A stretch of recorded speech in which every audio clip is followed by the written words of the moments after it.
तो विनी द पू को कौन नहीं जानता। सब जानते हैं कि वो बहुत ही प्यारा और मासूम भालू है जो बच्चों बड़ों सबके साथ खेलता है। खाने में उसे हनी यानी शहद बहुत ही पसंद है। लेकिन क्या वो अगर वो रॉन्ग टर्न ले ले यानी गलत रास्ते पर चढ़ पड़े, हनी के साथ खून भी खाए। तो कहानी की शुरुआत उसी अंदाज में होती है जिसे कार्टून शुरू होते हैं, जहाँ बताया जाता है कि एक बार एक बच्चा जिसका नाम क्रिस्टोफर रॉबिन था, जंगल में उसे बहुत सारे जानवर मिले थे। ऐसे जानवर जो खतरनाक नहीं थे, मतलब कि वो इंसानों के साथ घुल मिल सकते हैं। और उनकी दोस्ती क्रिस्टोफर से हो गई थी। अब उनके अंदर जो मेन था, जो सबसे मशहूर था, वो विनी द पू था और क्रिस्टोफर के सबसे ज्यादा करीबी वही था। उसके साथ उसके बाकी के 4-5 दोस्त भी थे। वो यहाँ इस काफी बड़े जंगल में रहते थे जो तकरीबन 100 एकड़ होता है। क्रिस्टोफर भी अब उनके साथ यहीं पर ही रह रहा था। वो लोग हंसी खुशी अपनी जिंदगी गुजार रहे थे। लेकिन वक्त के साथ साथ जब क्रिस्टोफर बड़ा होता है तो उसे अपनी पढ़ाई पूरी करने के लिए और लोगों को छोड़कर दूर जाना पड़ता है, जिससे वो लोग बहुत दुखी हो जाते हैं। अब हालांकि क्रिस्टोफर ने उनसे वादा किया था कि मैं तुमसे मिलने आता रहूंगा,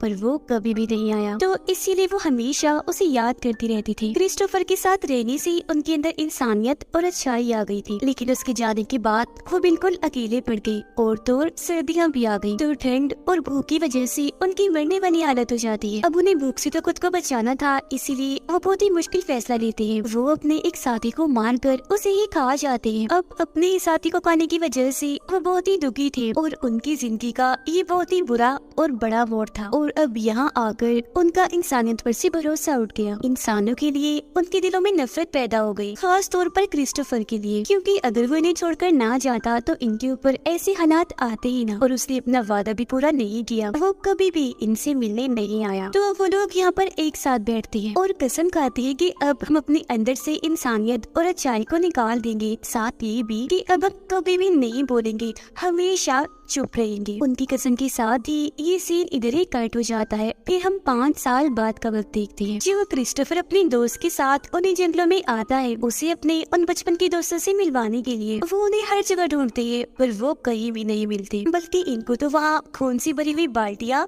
बर्तन, गोश्त, मांस के टुकड़े और उनके साथी की लाश मिल जाती है। ये जिन्हें वो सारे जानवर खा रहे थे। अब ये देखकर वो दोनों काफी डर गए थे, तो इसीलिए वो फौरन वही चुप जाते हैं। वो यहाँ से निकलना चाह रहे थे, लेकिन तब तक यहाँ पर विनी द पू और उसका साथी आ चुके थे। इनकी बदकिस्मती, वो दोनों इन्हें देख चुके थे। आते ही वो चेन से क्रिस्टोफर के दोस्त का गला घोटकर उसे मार देते हैं और उसे पकड़कर घसीटकर अपने साथ कहीं ले जाते हैं। फिर इसके बाद दिखाया जाता है कि खबरों पर और मीडिया पर हर जगह यही बातें चल रही है कि इन जंगलों में कोई खतरनाक क्रिएचर रहता है जो किसी को भी नहीं छोड़ता। हजारों की तादाद में लोग वहाँ गए हैं पर कभी भी बचकर वापस नहीं आए और अभी तक इस बात का पता भी नहीं चल पाया कि आखिर वहाँ पर है क्या। इसके बाद अगले सीन में हम एक लड़की को देखते हैं जिसका नाम मारिया होता है। हाल ही में उसके साथ एक हादसा हुआ था जिसकी वजह से वो सदमे से अभी बाहर आई थी। एक अनजान शख्स उसका काफी टाइम से पीछा कर रहा था और एक दिन तो उसके घर आ गया उसे पकड़ने के लिए। पर हालांकि उस आदमी को पुलिस ने पकड़ तो लिया था, पर उसका बुरा असर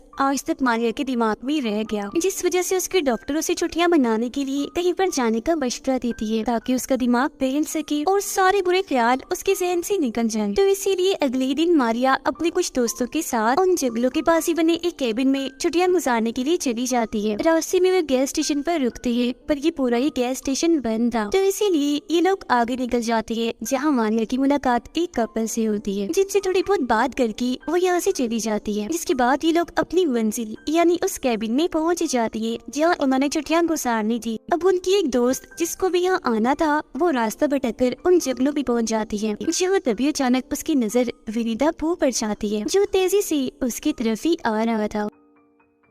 अब इंसान जितना बड़ा और इतना खतरनाक भालू देखकर वो डर जाती है और भागने लगती है, लेकिन विनी द पू उसे पकड़ लेता है और जान से मारकर उसका खून बाल्टी में भर लेता है, जिसके बाद उसकी लाश को ये सारे मिलकर खा जाते हैं। उधर मारिया अपने दोस्तों को उस हादसे के बारे में बताती है जो उसके साथ हुआ था, जो बताते हुए वो काफी दुखी और जज्बाती हो गई थी। तब वो सारे मिलकर उसे संभालती है, तसल्ली देती है। उधर विनी द पू जाता है क्रिस्टोफर के पास जिसे उन्होंने बांध के रखा हुआ था, जिसे हर टाइम पू और उसका दोस्त काफी बेरहमी से उसे मारते रहती थी। अब हालांकि क्रिस्टोफर उनसे माफी मांगता भी है कि मुझे माफ कर दो, मैंने अपना वादा पूरा नहीं किया, और बार बार खुद को छोड़ने की भीख उनसे मांगता है, लेकिन वो उसकी एक नहीं सुनता। उसे तो पुरानी बातें याद आ रही थी जो वो उन्हें छोड़कर चला गया। ये सारी बातें याद करके पो को बहुत गुस्सा आता है, तो वो अपने मरे हुए साथी की दुम से उसे बहुत मारने लगता है। फिर वो क्रिस्टोफर की दोस्त की लाश को उसके सामने रखता है और उसके खून से क्रिस्टोफर को नहला देता है, सिर्फ उसे तड़पाने के लिए, उसका दिल जलाने के लिए, ताकि ऐसा होने से उसे अपनी गलती का एहसास हो जाए कि उसने कितनी बड़ी गलती की थी। कुछ देर के बाद क्रिस्टोफर की दोस्त की लाश को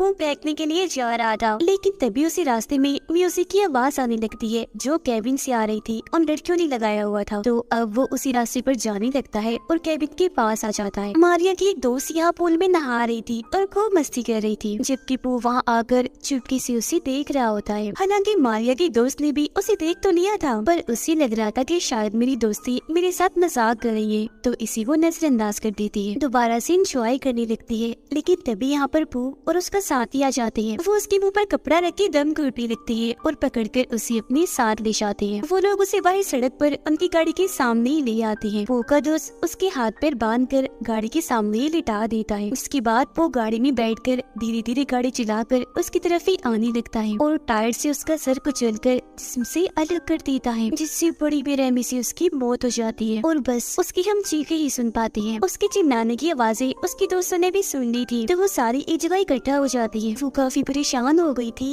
इसीलिए उसे ढूंढने के लिए वो घर से बाहर जाती है, जहाँ इन्हें उसकी लाश मिलती है काफी बुरी हालत में। उनकी भी हालत खराब हो जाती है, वो डर चुकी थी। वापस केबिन में आकर छुपने की कोशिश करने लगती है, जबकि वो और उसका साथी अभी भी वही थे, केबिन के आस पास ही मंडला रही थी। चारों लड़कियां दो दो के ग्रुप में होकर अलग अलग हो जाती है। दो जाती है केबिन के सारे दरवाजे बंद करने के लिए, जबकि हालात की वजह से मारिया की तबीयत खराब हो रही थी, तो उसकी दोस्त उसे ऊपर ले जाती है। वो दोनों लड़कियां दरवाजे बंद करने जा ही रही थी कि तभी उससे पहले एक जगह पर उन्हें विनीता बो का साथी मिल जाता है, जो अब इन दोनों पर ही हमला करने लगता है। उनमें से एक दोस्त बाहर गिर के बेहोश हो जाती है, जबकि दूसरी पूल के अंदर गिर गई थी। तब पानी वाली दोस्त के पास विनीता बो का साथी जाता है और हथौड़े से उस पर काफी बार हमला करता है, मार मार के उसका बुरा हाल कर देता है। उसकी भी मौत हो जाती है। ये करने के बाद बो और उसका साथी मारिया की उस दोस्त को जो बेहोश हो गई थी अपने ठिकाने पर ले जाने लगते हैं, जिन्हें मारिया और उसकी दोस्त ने देख लिया था। तो अब ये दोनों भी अपनी दोस्त को बचाने के लिए उनके पीछे पीछे जाने लगती है। बो और उसका साथी जब अपने घर पहुँचती है तो हम बड़ा ही अजीब सीन देखते हैं। विनीता बो जिसे पहले हनी शहद बहुत पसंद था, अब उसे गंदा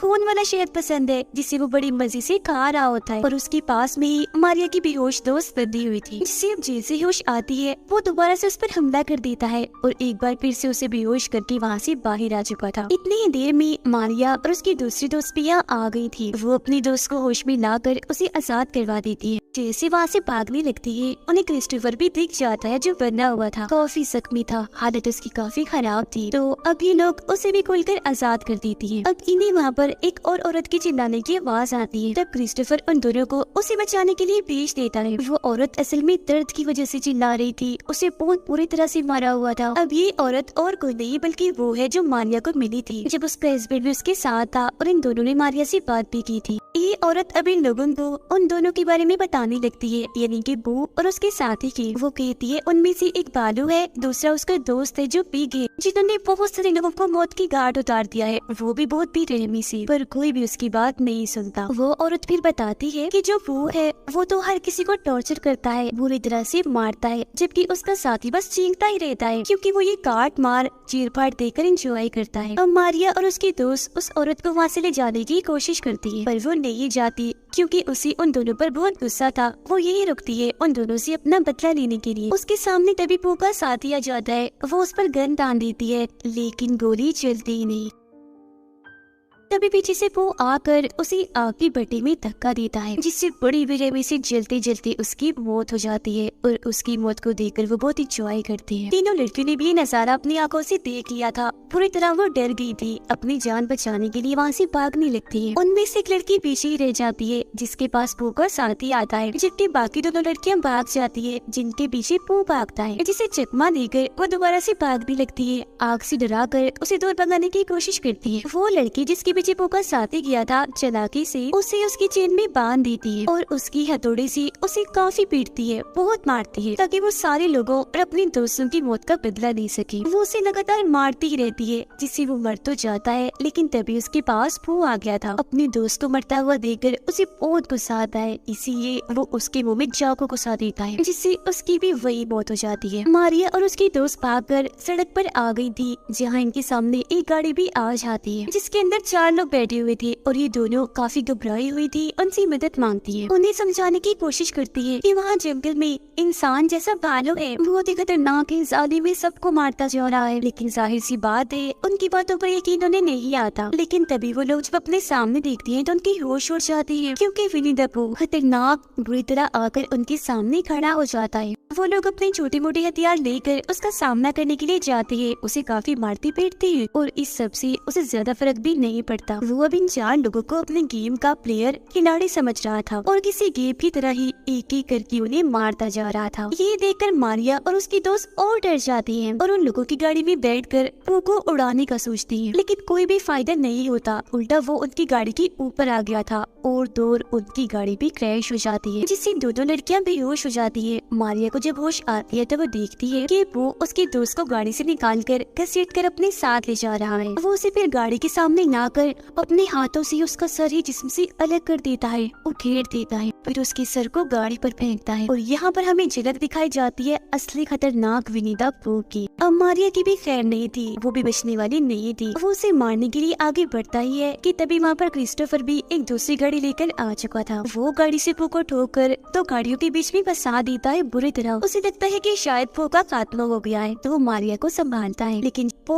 उन दोनों गाड़ियों के बीच से निकलकर आ जाता है, सही सलामत था, उसे कुछ भी नहीं हुआ था। बाहर आते ही वो मारिया को दोबारा से पकड़ लेता है। वो उसे मारने ही वाला था कि तभी क्रिस्टोफर सामने आकर उससे बहुत मिन्नतें करने लगता है उसकी जान छोड़ने के लिए। वो कहता है कि तुम मारिया को छोड़ दो, मैं तुमसे वादा करता हूँ सारी जिंदगी मैं यही इन्हीं जंगलों में रहूंगा तुम्हारे साथ, तुम मेरे पहले दोस्त हो विनी द पू। लेकिन सालों बाद आज कसम तोड़कर वो बोल ही देता है कि तुम चले गए थे, अब कुछ नहीं हो सकता। बस इतना बोलते ही वो मारिया का गला ही चीर देता है। अब ये देखकर क्रिस्टोफर काफी डर से हिल गया था, उसे लग रहा था कि वो भी पो का शिकार हो जाएगा, पर फिर भी वो भाग जाता है। जबकि पो जो काफी घबराया हुआ था, वो खिलाया भी था, कई बार मारिया पर वार करके उसके जिस्म के सैकड़ों टुकड़े टुकड़े कर देता है। हम खतरनाक पो को देखते हैं, जिसने ये फैसला कर लिया था कि वो आने वाले हर एक इंसान का इससे भी बुरा हाल करेगा, क्योंकि इस बुराई के रास्ते पर उसे बहुत अच्छा लग रहा था। इसी के साथ ही कहानी इधर ही खत्म हो जाती।